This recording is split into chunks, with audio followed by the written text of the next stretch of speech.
As President Trump weighs U.S. involvement in strikes on Iran, experts say a massive bunker buster bomb is likely the only weapon capable of destroying a key Iranian nuclear facility.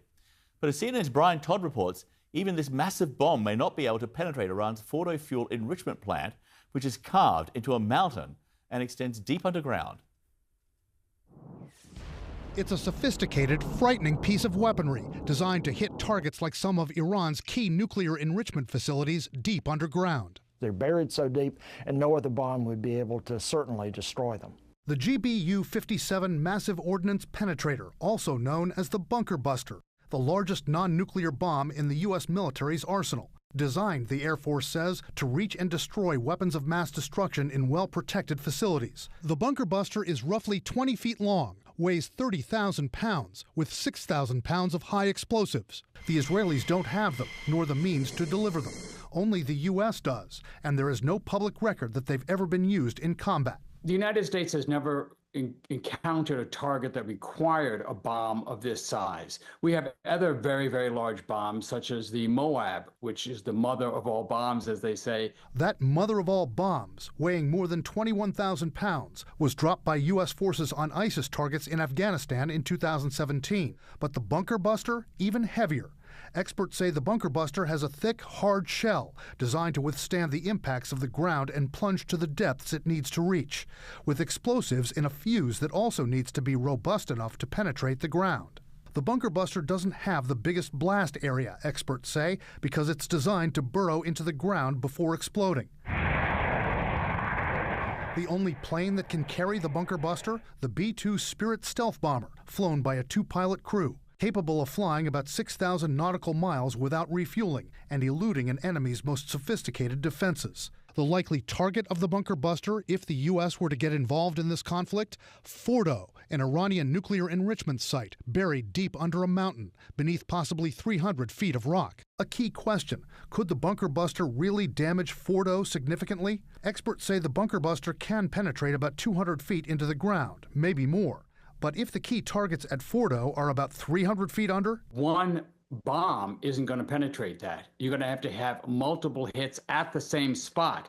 Drop a bomb, another B-2 comes in, drops another bomb in the crater of the first. Another key question is, would a strike on the Fordo nuclear facility cause a large radiation leak?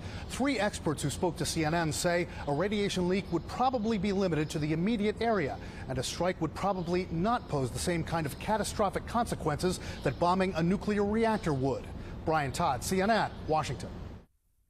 Earlier, I spoke with Jennifer Kavanagh, a senior fellow and director of military analysis at the foreign policy think tank Defense Priorities.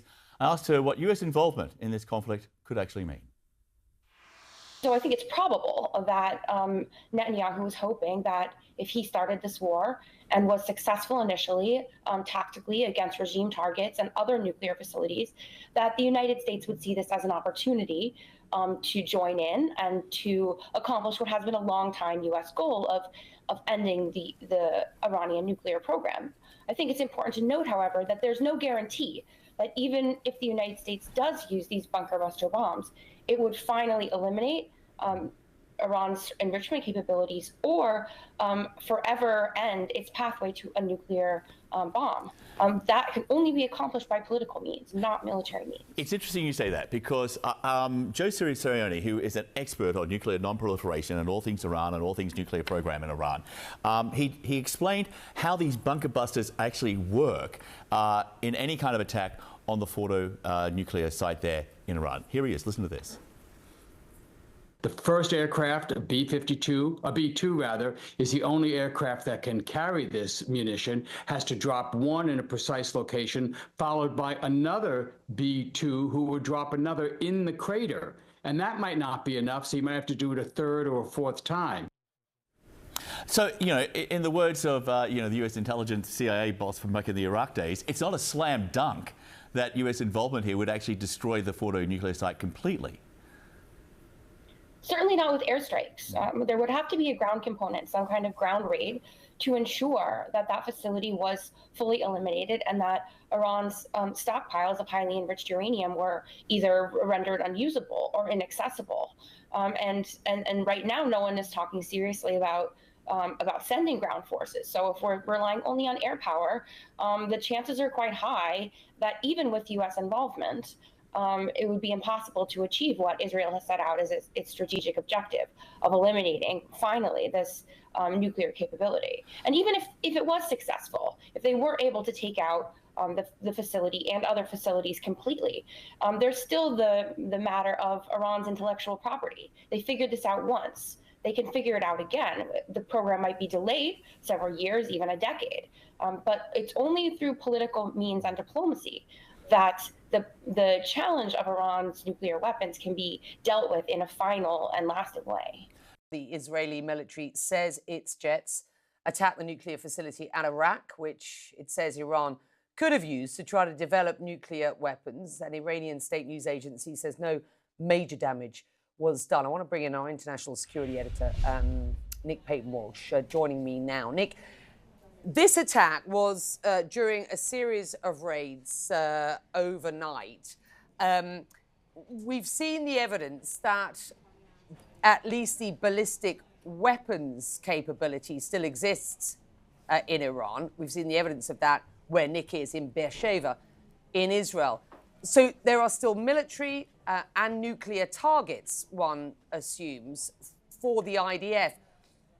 From those that you are speaking to in your sources, what can we expect next from Israel in Iran, particularly based on the latest rhetoric from Israeli officials, including the defense minister? Look, I think the defense minister's comments will raise again the issue of the decapitation of the Iranian government. But I should just put in some context there that even if they did take the extraordinary decision or have the capability to kill the supreme leader Ayatollah Ali Khamenei, that doesn't suddenly spell an overnight end to the theocratic government of the Ayatollahs there. That he will be replaced possibly by his son, who appears to be doing some of the work already. And so it isn't a dictatorship in which the disappearance of one individual means everything crumbles. It's not Syria's Assad's Syria.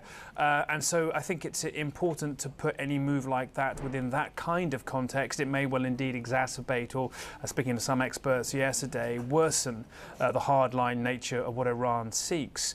But it's the nature of the targets that Israel is openly talking about striking now that gives you some idea how far down their target list they necessarily are.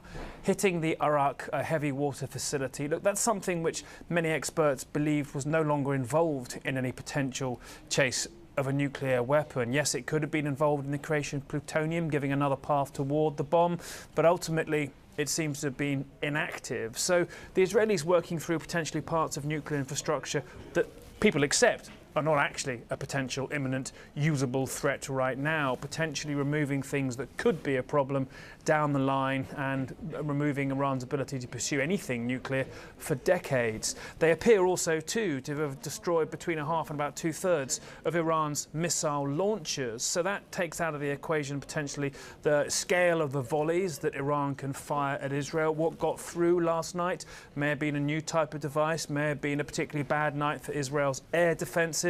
Injured at that hospital certainly too, and horrific scenes for the Israeli public to endure, but not a marked change in the sort of lethal casualties Iran was able to inflict on Israel. So Iran clearly working with a much reduced military capability here, and so that puts into question how long, frankly, Tehran can have this conflict go on and not potentially experience some kind of existential crisis in its missile inventories, military infrastructure that keeps being hit like this, and its political command. Becky, I should point out, in a week since this began, they're now on their third commander of the IRGC's ground forces, the Revolutionary Guard Corps. That's the pace in which new leaders are being taken out. Unimaginable, frankly, just a month ago. And so I think many eyes now look towards tomorrow and Geneva, where the European Union's E3, as they're known, UK, France and Germany, along with the EU foreign policy chief, are meeting with Iran's foreign minister, Abbas Araghchi. Now, that may well be something which is an entire separate sideline. I was speaking to one Western diplomat who knows what's going on in those talks and said that they'd be happening in consultation with the United States. Indeed, David Lammy, the UK Foreign Secretary, I think, is meeting with Marco Rubio, the US Secretary of State, just today, but described the talks as something which should be used to kind of feel the room and work out, indeed, what is possible. But I think it's possibly diplomacy here. However bad the deal Iran has to accede to is, that give them possibly a chance of slowing the Israeli onslaught. But ultimately, with Israel having control of the skies over Iran and the ability to hit what it wants at will, why would they necessarily stop now? I think the weakness of Iran is what's going to, the dynamic that's going to dictate the duration of this. Nick Paton-Walsh is our chief security editor out of London for you today. Nick, thank you.